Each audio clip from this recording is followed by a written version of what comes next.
Louvado seja nosso Deus e Pai, Amém. hoje e sempre. Amém. Que maravilha, que gostoso esses dias que nós estamos passando aqui. Maravilhoso. Olha, a misericórdia de Deus é muito boa.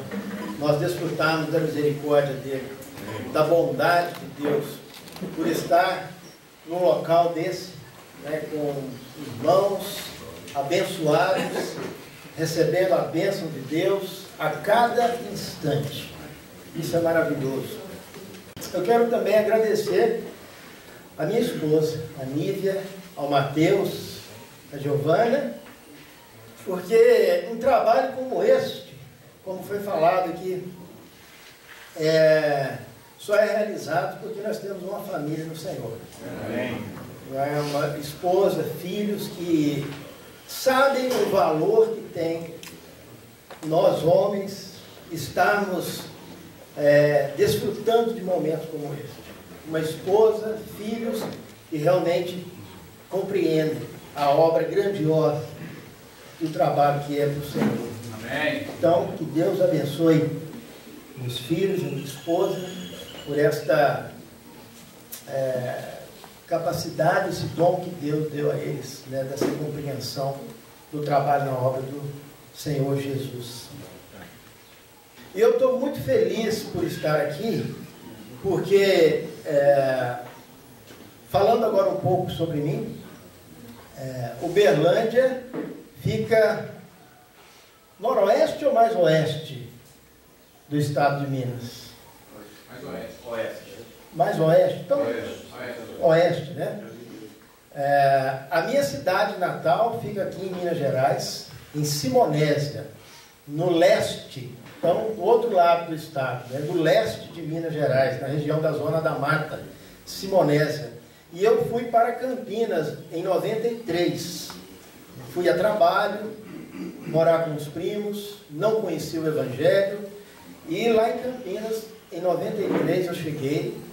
Em 2003 somente que eu fui conhecer a palavra de Deus. Até então perdido, muito perdido nesse mundo. Mas lá, graças ao Senhor, graças à misericórdia dele, a palavra de Deus chegou até este coração, através, né, desse trabalho do curso básico de Teologia Bíblica. E quando foi em 2010, eu fui passear na casa dos meus pais, sempre vou todo ano, e lá nós falamos do Evangelho numa escola por 3 dias, e desde aquele tempo então começou a congregação da Igreja do Senhor em Simonésia, em Minas Gerais. E hoje temos 20 irmãos lá, são famílias consolidadas no trabalho lá. Simonésia fica a aproximadamente 280 quilômetros de Belo Horizonte, saindo pela 262, sentido Vitória. Tem a cidade de Manhuaçu, de Manhuaçu a Simonésia dá 27 quilômetros. Mas é um trabalho maravilhoso que está sendo também feito lá. Fique à disposição fazer uma visita, ir lá, fazer uma palestra e ajudar aqueles irmãos que realmente estão precisando de sempre ser apoiados, estão no meio de uma geração perversa e corrompida e que precisa da palavra de Deus para tirar, né, toda essa corrupção e tudo mais. Mas que Deus seja louvado através do trabalho que está sendo feito em todo o Brasil. Amém. As pequenas congregações. E como foi falado aqui, em Ipanema, Minas Gerais também, está tendo um trabalho começado pelo senhor Jonas e a dona Joana, que moravam em São Paulo, foram para Ipanema. Ipanema fica, depois de Simonésia, 60 quilômetros. Né? Então, que Deus seja louvado por todo esse trabalho que está sendo feito em todo este Brasil. Eu trabalho em tempo integral na congregação do Guanabara, junto com o Alan. Nós trabalhamos, eu, o Alan, o Márcio Gama e César Alcides. Somos 4 irmãos que estamos em tempo integral, mas trabalhadores lá são 100% dos irmãos. Graças a Deus, os irmãos lá trabalham na obra do Senhor. E estou lá desde 2003, fui batizado em 2003, e desde então tenho trabalhado para o Senhor. Em tempo integral, já perdi as contas, talvez uns 12 anos, 13, por aí, né? Mas enfim, sou casado com a Nívia, 20 anos casado com a Nívia, uma bênção de Deus na minha vida, aquela esposa realmente que está sempre ali, a gente lado a lado no caminho do Senhor. Temos 2 filhos, o Mateus e a Giovana. O Mateus, nesse momento, que horas são? 9 e 10. Ainda não, daqui a pouco. Né? Eles estão lá agora, na congregação do Guanabara, está tendo o café da manhã dos pais. O Mateus foi cedo para lá hoje, está com 17 anos, está ajudando lá. E daqui a pouquinho ele está trazendo a mensagem da ceia do Senhor lá. Então, está lá a obra do Senhor, trabalhando. Graças a Deus por isso. A Giovana tem 10 anos, estamos aí conduzindo no caminho do Senhor para que ela faça a boa escolha da vida dela. Né? Louvado seja Deus pelas famílias, né, cristãs que estão aí desbravando, né, nessa sociedade, que estamos aí, né, com a espada do Espírito, realmente desbravando as ervas daninhas da nossa sociedade. Mas com a força do Senhor vamos chegar lá. Amém. Né? Bem, acho que é isso, né? Tá bom. Vamos falar da palavra de Deus, em nome de Jesus. Amém. Tendo um coração quebrantado e contrito. Esse tema deste evento, desse dia de Cristo, realmente moveu literalmente os nossos corações. Né? Tendo um coração segundo o coração de Deus. Não é uma tarefa fácil. Não é. Que na verdade esse desafio Deus nos deu quando nos criou. Nós fomos criados em imagem e semelhança dele. E por termos recebido o seu Espírito Santo, nós estamos sendo transformados a essa imagem e semelhança. Né? E essa imagem e semelhança tem a ver com o caráter, com o coração de Deus. E é isso que nós estamos buscando com a força do Espírito Santo. E precisamos, para isso, ter os nossos corações quebrantados e contritos. Com certeza, precisamos ter. O que fez você, meu irmão que está aqui? O que fez você entregar a sua vida para Jesus? Tenta pensar um pouquinho nisso. O que fez você entregar a sua vida para Jesus naquele dia? O que moveu o seu coração a deixar com que Jesus tomasse a direção da sua vida? Você chegou a pensar que, para o seu caso, não ia ter mais solução? Você chegou a pensar nisso? Você chegou a pensar que estava tão sujo pelo pecado, que Deus não ia nem colocar a mão em você, porque Ele é santo? Você chegou a pensar nisso? Olha, no meu caso, não tem solução, não tem nenhuma chance de me aproximar de Deus, porque tantas coisas que eu já fiz, acredito que não tem solução para mim, não. Você já pensou nisso? Você já pensou isso?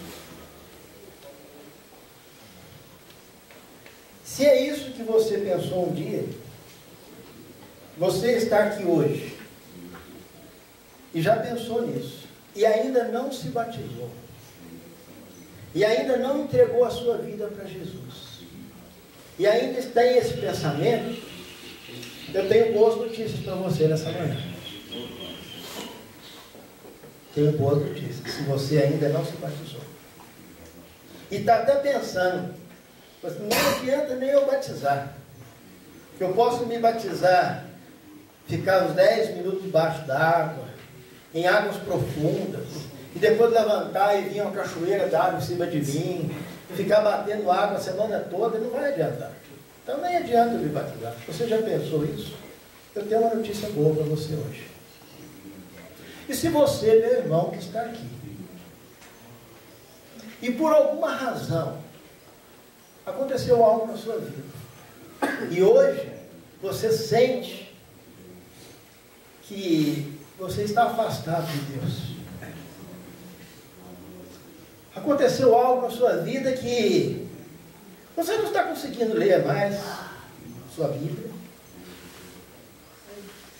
se aconteceu algo na sua vida, que você está aqui hoje procurando uma maneira de se aproximar de Deus,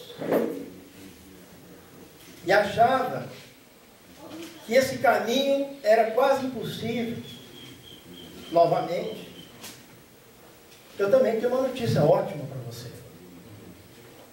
Tenho uma notícia muito boa. A notícia que eu tenho para você é que Deus nunca desprezará um coração quebrantado e contrito. Ele nunca vai desprezar um coração quebrantado e contrito. O rei Davi escreveu no Salmo 51, versículos 16 e 17: não te deleitas em sacrifícios, nem te agrada de holocaustos, senão eu os traria. Os sacrifícios que agradam a Deus são um espírito quebrantado, humilde, um coração quebrantado e contrito. Ó Deus, não desprezarás. Não tem nada que nós façamos humanamente, obras, que irá mover o coração de Deus para que você sinta pertinho dele, a não ser um coração quebrantado e contrito. Davi também escreveu no Salmo 34, verso 18: perto está o Senhor dos que têm o coração quebrantado e salva os contritos de espírito. E o Senhor está perto de você, se você está pronto para quebrar a sua vida. Porque o nosso Pai Celestial ainda continua fazendo, ainda continua movendo tudo ao nosso redor, para que nós possamos estar pertinho dele, sentir a presença dele. Ele ainda continua fazendo, através da sua palavra, através de irmãos. Ele continua movendo, para que nós estejamos pertinho dele. Porque se existe algo de excelência, se existe algo maravilhoso, que atrai os olhos de Deus para a nossa vida, é um coração quebrantado e contrito. Isso move o coração, os olhos de Deus para a nossa vida.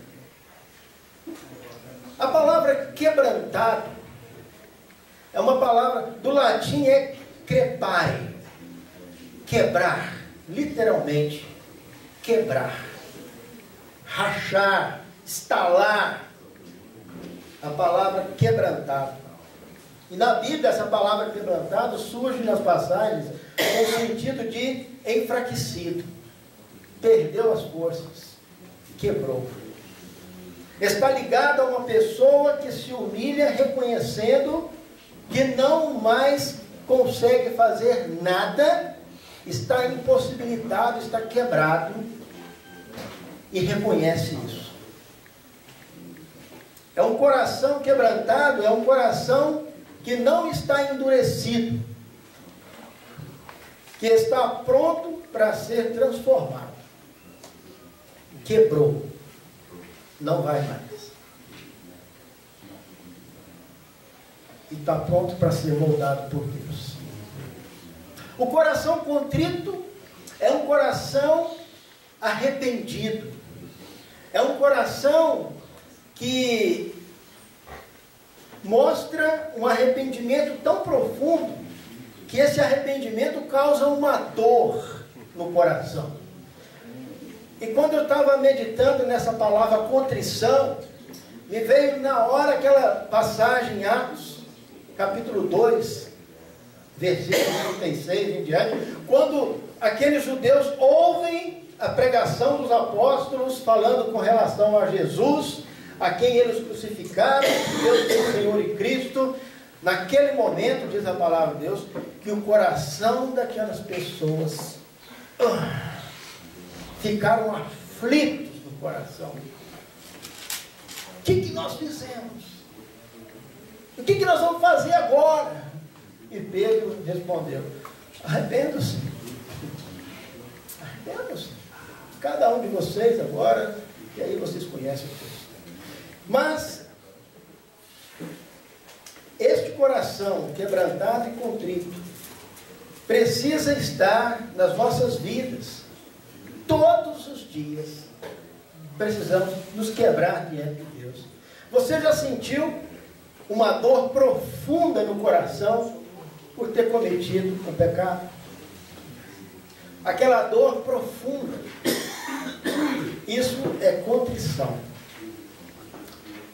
Isso é ter um coração contrito, ou seja, um coração arrependido profundamente por ter cometido o pecado. A contrição foi a atitude de Davi. Ele ficou quebrantado e contrito depois de ter cometido o adultério com Batseba. 2 Samuel, capítulo 11, vai falar sobre o que aconteceu com Davi. E depois disso, Davi escreveu o Salmo 51, aonde ele mostra diante de Deus o seu quebrantamento, a sua contrição diante do Senhor. Mas lá, eu queria falar um pouco aqui sobre essa passagem de Davi, 2 Samuel, capítulo 11. Vou ler só algumas partes aqui, a partir do verso 1. Mas para que Davi chegasse nesse momento em que ele entendeu que toda aquela autonomia que ele teve de mandar Urias para frente, toda aquela arrogância, prepotência, para que pudesse cometer o adultério, ele percebeu, ele viu e doeu profundamente no coração dele aquilo que ele fez.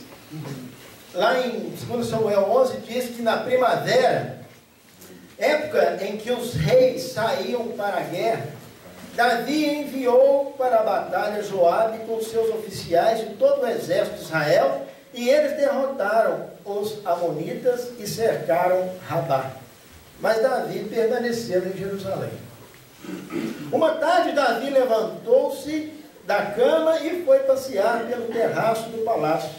Do terraço viu uma mulher muito bonita tomando banho e mandou alguém procurar saber quem era. Disseram: é Batseba, filha de Eliã, mulher de Urias, o Hitita. Davi mandou que a trouxesse e se deitou com ela, que havia acabado de se purificar da impureza da sua menstruação. Depois voltou para casa. Para que Davi chegasse a um ponto de ele entender que ele estava quebrado, isso começou, como foi falado aqui, de uma coisinha pequena. Uma coisinha pequenininha, né? E aquilo vai crescendo. Muitas vezes, o que acontece com a nossa vida, que nós nos afastamos de Deus, que nós estamos perdidos, é por, muitas vezes, aquela autoconfiança. Onde que Davi devia estar nesse momento? A guerra. Davi devia estar fazendo o que foi proposto para ele fazer. Mas ele abaixou a guarda, né? Ficou lá no palácio, desfrutando do palácio, das regalias, enquanto eles estavam para a guerra. Davi baixou a guarda. E aí, aquela coisinha foi crescendo, os olhos viram, ao invés dele sair correndo, não, foi deixando aquilo crescer, ali no seu coração, na sua vida, e aquilo ali levou ele, nós conhecemos a história, a fazer o que desagradava a Deus. Davi baixou a guarda. Eu não sei, cada um de nós aqui que conhece a sua própria vida, mas talvez o momento que você está passando agora na sua vida foi um momento que começou com aquela displicência, com aquela autoconfiança, naquele momento em que você estava afastado, não estava fazendo a sua leitura, não estava em comunhão com o Senhor, e aquilo ali então começou a crescer. O Ivan falou ontem sobre Tiago, capítulo 1, versículos 14 e 15, e é exatamente isso.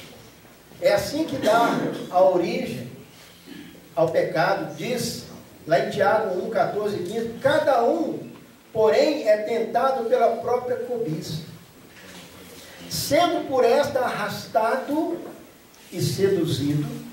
Então a cobiça, tendo engravidado, dá luz ao pecado, e o pecado, após ter consumado, gera a morte. É exatamente isso. Se nós deixamos a cobiça, se nós deixamos o pecado crescer em nossas vidas. E graças ao Senhor, usou homens maravilhosamente ontem para falar sobre esta questão. Mas o que eu quero colocar aqui é que Davi realmente passou por tudo isso aqui. Mas a atitude de Davi diante dessas questões também deve ser a mesma nossa, se nós queremos voltar na presença de Deus. Lá no Salmo 51, vamos lá para o Salmo 51, nós vamos ler alguns textos do Salmo 51, onde Davi então se quebra diante de Deus, porque por causa deste ato. Salmo 51, a partir do verso 1, ele diz: tem misericórdia de mim, ó Deus, por teu amor, por tua grande compaixão, apaga as minhas transgressões, lava-me de toda a minha culpa e purifica-me do meu pecado. Pois eu mesmo reconheço as minhas transgressões, e o meu pecado sempre me persegue. Olha, o reconhecimento do pecado é algo importantíssimo para que nós nos quebremos diante de Deus. Porque nós sabemos que uma das coisas mais fáceis que tem para nós é colocar a culpa no outro. É não reconhecer. Não, eu fiz isso por causa daquilo. Davi poderia ter feito um monte de desculpas aqui. Ah, eu estava cansado, não fui para ela. Ah, ela estava lá diante de mim, dentro dos meus olhos. A carne é fraca. E aí poderia ter feito um monte de coisa. Mas não foi essa a atitude de Davi. Reconheço. Eu reconheço. Ele diz aqui. Não é? Pois eu mesmo reconheço as minhas transgressões. Fui eu. Foi a minha cobiça. Eu dei o primeiro passo. Porque transferir a culpa é muito fácil. Ah, eu fiz isso por causa daquilo. Eu fiz isso por causa daquilo. E isso não é demonstrar um coração quebrantado e contrito. Não é. Quando nós reconhecemos que é nós, sou eu, Pai. Foi eu mesmo. Eu não devia estar ali naquele momento. Eu não devia estar vendo o que eu vi. Eu não devia estar deixando crescer aquilo. Eu reconheço que foi eu. Ninguém teve culpa na sua casa. O resultado de um coração quebrantado e contrito. A mulher pecadora encontrou nas palavras de Jesus, leia lá depois, o perdão dos seus pecados. Lá no versículo 50, a salvação e a paz com Deus. Jesus disse: vá em paz. Oh, coisa boa a gente ter paz com Deus. O publicano foi justificado e exaltado diante de Deus. E Jesus disse exatamente isso. Quem se humilha será exaltado. Qual será o final da sua história com Deus? Nós estamos vendo o resultado dessas histórias aqui. E na sua vida? Qual será o resultado da sua história? Você pode começar hoje mesmo a obter na sua vida o resultado que Davi, Zaqueu, aquela mulher pecadora e o publicano tiveram. Deus nunca desprezará um coração quebrantado e contrito. Que Deus nos abençoe sempre assim.